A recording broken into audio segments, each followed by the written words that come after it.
ఇప్పుడు ఆయన మీతో లేరు, ఇదివరకు మీరు చాలా స్ట్రగుల్ అయ్యారు హాస్పిటల్లో కానివ్వండి, చాలా హెల్ప్ చేశారు, డైలీ వెళ్ళడం చూడడం అన్నీ చేశారు. ఇప్పుడు ఫైనల్గా అయినా లేరు కదా, మరి ఎందుకు ఎవరు రావట్లేదు సినిమా ఇండస్ట్రీ వాళ్ళు? సినిమా ఇండస్ట్రీలో కొంతమంది వదిన కాల్ చేస్తున్నారు, వాళ్ళు మాట్లాడుతున్నారు.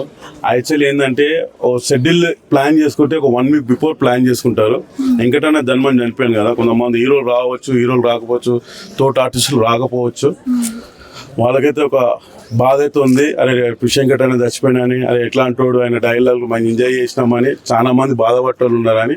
ఈరోజు ఎక్కడున్నా కూడా వెంకటన్న లేడని లోకు వాళ్ళకి లోటు అయితే తెలుసు. ఇప్పుడు మీకు సంబంధించిన ఏమైనా మెమరీస్ షేర్ చేసుకుంటారా? నార్మల్గా ఆయన చూసుకొని మేము ఇండస్ట్రీకి ముందుకు వెళ్ళాము. అట్లా నర్సింగ్ యాదవ్ని చూసి మాకు అంత నర్సింగ్ యాదవ్ అంత దగ్గర కాదని వెంకట్ మేము ఒకటే బస్సులో ఉండేటోళ్ళము. వెంకట్ అన్నని చూసుకొని మేము ఇండస్ట్రీని, అందులో గబ్బర్ సింగ్ టీము అందరు కలిసి కూడా ఈరోజు అవకాశాలు వస్తున్నాయంటే ఒక నర్సింగ్ యాదవ్, ఒక వెంకట్, ఆ గొంతు లాంటి డైలాగులు మాకు కూడా చెప్తే మాకు కూడా ఒక 10 సినిమాల అవకాశాలు వస్తున్నాయి. అదే ఏం మాట్లాడాను లాస్ట్లో అన్న మీతో ఏమన్నా? అదే నాకు ఇక్కడ బోడుపోలినప్పుడే మాట్లాడాడు. బోడుపోలినప్పుడు ఏం సాయ్ తిన్నావా అన్నాడు. అంత బెడ్లో ఉన్నా కూడా అది వచ్చే కళ్ళలోకి నీళ్ళు తిరిగినాయి మాకు. తర్వాత మొన్న వెళ్తే మాట్లాడే పరిస్థితులు లేడు. డాక్టర్ని అడిగితే బ్రెయిన్కి పసకలు కొట్టేసినాయి, అసలు మాట్లాడితే ఆఖరి కూడా ఇట్లా కళ్ళు ఇట్లా చూస్తూ ఉన్నాడు అని. అప్పటికే మాకు గ్యారంటీ లేకుండే, ఇక తెల్లారే మాకు ఈ న్యూస్ వచ్చింది. మేము వచ్చినప్పుడు బాగానే ఉంది కదండి, అంత క్యూర్ అయ్యారని డాక్టర్తో కూడా మాట్లాడినప్పుడు చెప్పారు. బోడుపల్లి అనుకుంటా మీరు ఈ హాస్పిటల్ వచ్చినాక రాలేదు. ఈడికి ఇక్కడ వెళ్ళేటప్పుడే చేంజ్ చేయాల్సి వచ్చింది హాస్పిటల్. అంటే యాక్చువల్ బాడీ ఒప్పుకుంది కదా, నెక్స్ట్ మనం డయాల్స్ తర్వాత సెట్ అయితే కిడ్నీకి వెళ్ళిపోదాము. చాలా మంది దాతలు వస్తున్నారు, ఒక కిడ్నీ చేంజ్ అయితే 6 సంవత్సరాలు 10 సంవత్సరాలు బతాడని చెప్పి ఆ విధంగా మేము అనుకున్నాము. అని అక్కడ పోయినాక పసకలు అటాక్ చేయడము, ఆ బ్రెయిన్ కొట్టడము ఇట్లా అవుతుందని మాకు తెలియదు. పాత హాస్పిటల్ సరిగా చూడలేదు అని చెప్పేసి అంటే వాళ్ళ వైఫ్ చెప్పారు, అది నిజమేనా? నిజంగా సరిగా చూసుకోలేదా? అంటే మేము వచ్చినప్పుడు అయితే బాగానే చూసుకున్నారు అనిపించింది. నాకున్న వెంకట్కి ప్రేమతో ఎంతో చూసినా తక్కువనే అనిపిస్తుంది. ఇప్పుడు వాళ్ళు అక్కడ దగ్గర ఉండి వాళ్ళకి తక్కువనే అనిపిస్తారు. డాక్టర్ ఏం చేశారంటే దేవుళ్ళు కాదు, వాళ్ళు మనలాగా మనుషులే, వాళ్ళ పైతో వాళ్ళు చేసారు అని 99% బాగానే చూశారు. బాగానే అని ఆయన ఫస్ట్ రోజు తీసుకుపోయినప్పటి నుంచి పండుకున్నోని లేపారు, మాట్లాడిపించాడు, మీరు కూడా మాట్లాడారు అని. ఆ హాస్పిటల్ని అయితే అట్లా అనొద్దు. అలాగన్నా ఏమైనా ప్రేమ ఎక్కువ ఉన్నప్పుడు ఏమైనా ఎవరు వచ్చి కాపాడతారో, ఎవరు వచ్చి బయట మా వెంకట్ బాగా చేస్తారని ఆ విధంగా మా వద్ద అనొచ్చు. హాస్పిటల్ చేంజ్ చేయడమే ఇదంతా కారణం ఇప్పుడు ఇలా అవ్వడానికి అంటున్నారు. అసలు హాస్పిటల్ చేంజ్ చేయాలన్న డిసిజన్ ఎవరిది? హాస్పిటల్ డిసిజన్ అదే చెప్తున్నారు కదా మేడం. ఇప్పుడు ఆయన లేచిండు కదా, నెక్స్ట్ కిడ్నీకి వెళ్ళిపోదాం అంటే కిడ్నీకి అక్కడ చేంజ్ చేసేంత పెద్ద హాస్పిటల్ కాదు. ఈ కిడ్నీ చేంజ్ చేపిస్తామని ఇంకో పెద్ద హాస్పిటల్. అంతకుముందు ఆ హాస్పిటల్ పోయినప్పుడు మా అన్న కాలు మంచిగా చేసి పంపించారు. ఆ నమ్మకంతోనే అక్కడ కూడా ఫ్రీ ట్రీట్మెంట్ అన్నది. బయటనేమో ప్రతి ఒక్కరు గూగుల్ పే రూపాయి, 10 రూపాయలు, 50 రూపాయలు ఇస్తున్నారు. ఆ ప్రభాస్ గారు ఇయ్యక ముందుకే 50 లక్షలు ఇచ్చినాను అన్నాను. అలాగా దాతలు అందరూ ఆయన అనగానే అందరు బంద్ అయిపోయినారు. అలా భయం పడి ఏంటంటే అక్కడ ఫ్రీ ట్రీట్మెంట్ ఉన్నది కదా, ఇక్కడ డైలీ 1,00,000 రూపాయలు అడుగుతున్నారు. ఆ ట్రీట్మెంట్ వల్ల నాన్న అక్కడ కూడా మంచిగా అయిందండి. ఆ భరోసా మీద మా వెంకటన్న బిడ్డ ఆయన డిసిషన్ తీసుకుని వెళ్ళాడు అన్న. పవన్ కళ్యాణ్ మీరు ఇంతమంది ఛానల్, ఇంతమంది వేల మీద ఛానల్ పవన్ కళ్యాణ్ దాకా 100% వెళ్ళింది. అన్న వాళ్ళ మమ్మీ కూడా బాగాలేదు, పవన్ కళ్యాణ్ వాళ్ళ మమ్మీ బాగాలేక ఆడలేక అక్కడ మేనేజర్కి మేము కాల్ చేసాము. ఇలా అన్న లేడని లోటైతే మాకు ఎరక. వెంకట్ అన్న ఆయన డైలాగ్ పవన్ కళ్యాణ్ బాగా ఎంజాయ్ చేస్తుండే, అది మా కళ్ళతో చూసాము. పవన్ కళ్యాణ్ సార్ ఎప్పుడు మర్చిపోడు, ఆయన కూడా బాధపడతాడు. మా ఛానల్ తరఫు నుంచి 2 lakhs రీసెంట్గా అంటే హాస్పిటల్ మంచిగా ఉన్నప్పుడు నాకేమో సాయం చేయమంటే మీ అకౌంట్ నెంబర్ పంపించానని వీళ్ళ కూడా తెలియదు. వాళ్ళ అకౌంట్లో కొడితే పవన్ కళ్యాణ్ సార్ 2 లక్షలు పడ్డాయని చెప్పి చాలా ఛానల్ కూడా మా వెంకటన్న చెప్పిండు. 2 లక్షలు కాదు 20 లక్షలు కూడా వేయగలుగుతారు అని. అలా ఉన్న వాళ్ళ మమ్మీ బాగాలేదు, ఆ బాధలు ఉన్నారు. వాళ్ళ మమ్మీ 100 ఏళ్ళు బతకాలి.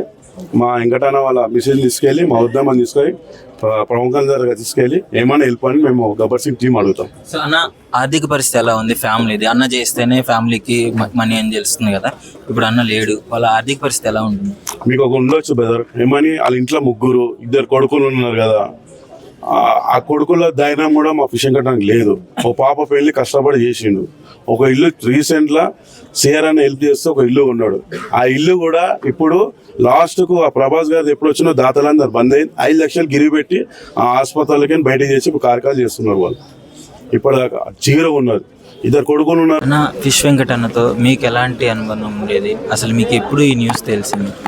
ఫిష్ వెంకట్ అన్నతో అనుబంధం అంటే ఇప్పుడు కాదు, నాది 2000 నుంచే మనకు ఉన్నది. ఎందుకంటే అన్న వాళ్ళు అప్పుడు సినిమాలు పెద్ద మంచి వేషాలు చేసాము, నేను చిన్న చిన్న వేషాలు బ్యాక్గ్రౌండ్ అట్లా ఉంటూ ఉండేవాడిని.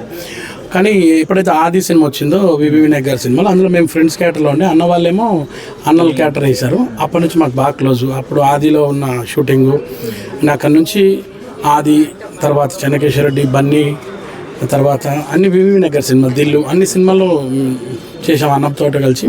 కొన్నిసార్లు ఏమైనా సినిమా మిస్ అవుతుందంటే కూడా అన్న ఏ సినిమా చేస్తుంటే ఆ లొకేషన్ పిలిపించి కోఆర్డినేటర్కి చెప్పి వాళ్ళకి చెప్పి మాకు మళ్ళీ వేషాలు కూడా ఇప్పించిన రోజులు ఉన్నాయి. అంటే నిజంగా బాగా టాలెంట్ ఉండి కష్టపడుతున్నా వాళ్ళకి ఖచ్చితంగా హెల్ప్ చేసే నేచర్ మన ఫిష్ వెంకట్ అన్నది. సో అట్లా అన్నదమ్ములా ఉంటుంది. మేము ఎప్పుడైనా అవుట్డోర్ ఏదైనా షూటింగ్ మేము వెళ్తే మాకు వేరే రూమ్లు ఇచ్చినా కానీ పిలుచుకొని ఆయన రూమ్ పెట్టుకొని మాకు ఆయన క్యారేజ్ ఇచ్చి అంత బాగా చూసుకుంటాడు. అట్లా ఫిష్ వెంకట్ అన్నకు నాకైతే చాలా చాలా రోజుల అనుబంధం ఉన్నదన్నమాట. అయితే అన్న ఇండస్ట్రీలో కావచ్చు, బయట కావచ్చు, ఎప్పుడు పెట్టే గుణమే అన్నది.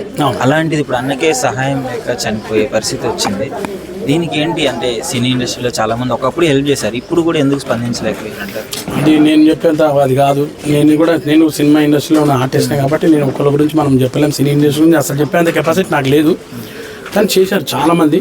కొంతమంది తెలియదు, కొంతమంది లోపల ఇచ్చారు, అవన్నీ పబ్లిసిటీ కాలేదు. కొంతమంది ఎట్లా అంటే టీవీలో కనబడాలని, యూట్యూబ్లో కనబడాలని ఇచ్చిన వాళ్ళు లేరు. ఒక పెద్ద టాప్ హీరో కూడా, టాప్ అంటే టాప్, అంత పెద్ద హీరో లాస్ట్ టైం మస్తు పైసలు ఇచ్చాడు.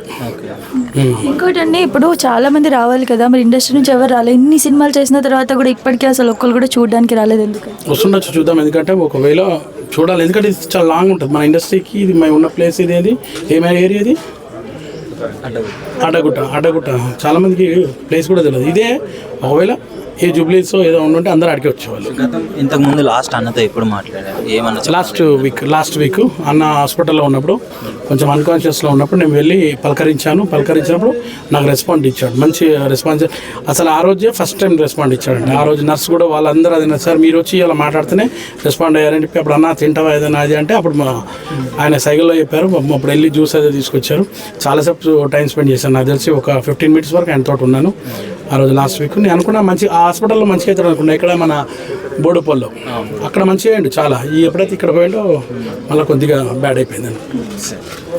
సో ఇప్పుడైతే ప్రజెంట్ మనం చూసాం కదా, ఫిష్ వెంకట్ గారి అంతిమ క్రియలు అయితే ఇప్పుడు స్టార్ట్ అవ్వబోతున్నాయి. మరి ఏంటంటే ఇండస్ట్రీ నుంచి అయితే ఎవరు రాలేదని చెప్పేసి చాలా బాధకైతే గురవుతున్నారు ఇక్కడ ఉన్న వాళ్ళందరూ. గబ్బర్ సింగ్ టీం, ఇంకా కొంతమంది పొలిటీషియన్స్ వచ్చారు, మన నవీన్ గారు వచ్చారు, జబర్దస్త్ నవీన్ గారు. సో కొంతమంది అయితే వచ్చారు, కానీ ఇంకా ఇండస్ట్రీ నుంచి చాలా మంది రావాల్సిన వాళ్ళు ఉన్నారు, బట్ ఎవరు రాలేదని చెప్పి ఇక్కడ బాధకైతే గురవుతున్నాము. మరి ఎందుకు రాలేదు ఏంటన్నది అయితే మనం నిజంగా ఆలోచించవలసిన విషయమే.